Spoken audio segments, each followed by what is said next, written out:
మాట అది అందరూ చెప్పు, అందరికి చెప్పరా, అందరికి చెప్పా మాట అంటే ఎప్పుడైనా చెప్పు. హలో 23 తీసుకోండి. చూడు, అన్ని విషయంలో నాకు స్వాతంత్రం కలదు, కానీ అన్నీ చేయదగినవి కావు. అన్నిటి అందు నాకు స్వాతంత్రం కలదు, కానీ అన్నీ క్షేమావృద్ధి కాదు. ఇష్టం అది చేయచ్చు, కానీ నీకు క్షేమం కాదు. నువ్వు అబద్ధపడవచ్చు, నువ్వు మోసం చేయవచ్చు, నువ్వు పాపం చేయవచ్చు, నువ్వు అన్యాయం చేయవచ్చు, కానీ నీకు క్షేమం కాదు బిడ్డ.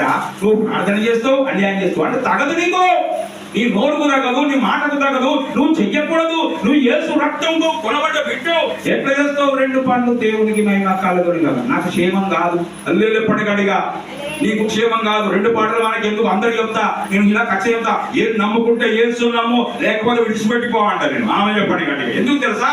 నీ మరణం దేవుని నామానికి దూషింపబడుతుంది. నీకు మేలు కలుగుతలేదు, నువ్వు దేవుని దూషిస్తున్నావు, దేవునికి ప్రార్థన చేయవు, దేవుని దగ్గర సంపాదించుకో. మళ్ళీ అంటే దేవుడు ఏం చేసుడు? దేవునికి సమయము ఇవ్వు. చెప్పటికడిగా హల్లెలూయా. ఇట్టి వార్త దేవునికి ప్రమాదమే.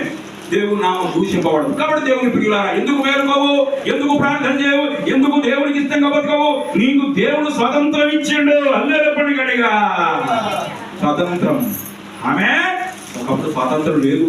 మా నాన్న అంటుంటే ఇది చేయాలి అంటుంది. ఇదే మొక్కలా, అదే మొక్కల. మా తాత ముత్తాత అంటే లక్ష్మయ్య అదే మొక్కలు. అదే స్వాతంత్రం లేదు. కానీ యేసుక్రీస్తు నమ్ముకున్న తర్వాత మనకు స్వాతంత్రం వచ్చింది. హల్లెలూయా. ఎవరు ప్రశ్న చేశారు? ఇక్కడికి రమ్మన్నాడు, అక్కడికి రమ్మన్నాడు. నిజమైన దేవుని తెలుసుకున్నావు కదా. నిజమైన దేవుని తెలుసుకున్న తర్వాత నీకు స్వాతంత్రం ఉంది, కానీ నువ్వు అన్ని చేయడానికి వీలు లేదు. ఆమె చెప్పండి గట్టిగా, చెప్పండి గట్టిగా హల్లెలూయా.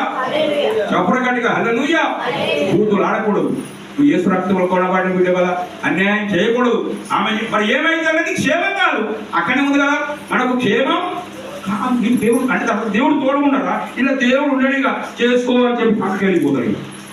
ఆమె చూడు అక్కడ మాట అదే అంటుడు. ఆ మాట నేను మళ్ళీ ఇప్పుడు చెప్తా. అదే మాట మనకు అర్థం కావాలి. అన్ని విషయములు అందు స్వాతంత్రం కలదు, కానీ అన్ని చేయదగినవి కాదు. అన్నిటి అందుకు స్వాతంత్రం కలదు, కానీ అవన్నీ అన్నీ క్షేమాభివృద్ధి కలగజేయవు. ఆమె ఇలా కొంతమంది సంవత్సరం నుంచి ప్రయాసపడుతున్నారు, కోరిక తీర్చబడుతున్నారు. ఏదో ఇదొక ఫాల్ట్ ఉంది, అందుకోసం గమ్యం చేరలేదు. నీ తప్పే, సరి చేసుకో. ఎందుకు ఇయ్యలేదు? కొంతమంది ఎందుకు ఇయ్యలేదు అంటారు. మరి నువ్వు సరి చేసుకో. దేవుడు ఇవ్వడానికి సిద్ధంగా ఉన్నాడు, అది నీకు అర్థం లేదు. ఎక్కడ సంథింగ్ పాపం అడ్డొచ్చింది నీ మాటలో, నీ చూపులో, నీ ప్రవర్తన వలన ఆ కార్యం అక్కడ ఆగిపోయింది. ఎప్పటికడిగా కార్యం చేయడానికైనా సిద్ధపరుడే. చాలా మందికి ఈ సంగతి తెలక అయ్యో ఇన్ని రోజులు జరుగుతుందమ్మా, అది కాదు ఏదో ఫాల్ట్ ఉంది బిడ్డ, ఏదో ఫాల్ట్ ఉంది. ఓ స్తోత్రం, మిషన్ లో ఫాల్ట్ ఉంటే సరి చేస్తాం, మోటార్ దగ్గర తీసుకోతుంది బాగా అంటావు. నీ శరీరం అనే మోటార్ లో ఫాల్ట్ ఉంది బిడ్డ, సరి చేసుకో, ఒప్పుకో, కడుక్కో, విడిచిపెట్టుకో. కప్పుడు అడుగు దేవుని దగ్గర. చెప్పర గట్టిగా హల్లెలూయా. అసలు యేసు ప్రభు పాపం తీసేస్తాడు. పాపిని అంటే దేవుడు క్షమిస్తాడు, కానీ పాపాన్ని చేయిస్తాడు. ఆయన ఒప్పుకున్న తర్వాత ఓకే నీ పాపాన్ని కడిగేసిన బిడ్డ ఇక పరిశుద్ధంగా జీవించమని దేవుడు సంఘంలో నిలబెట్టుకుంటాడు. ఆమె చెప్పండి గట్టిగా. కానీ పాపాన్ని మాత్రం ఎట్టి పరిస్థితిలో ఆయన ఒప్పుకోడు, ఆ పాపానికి సపోర్ట్ చేయడు. పాపిని అని అంటే ఆయన క్షమించే దేవుడిగా కనబడుతున్నాడు మనకు. చెప్పండి గట్టిగా హల్లెలూయా. కాబట్టి అన్ని చేయదగినవి కాదు.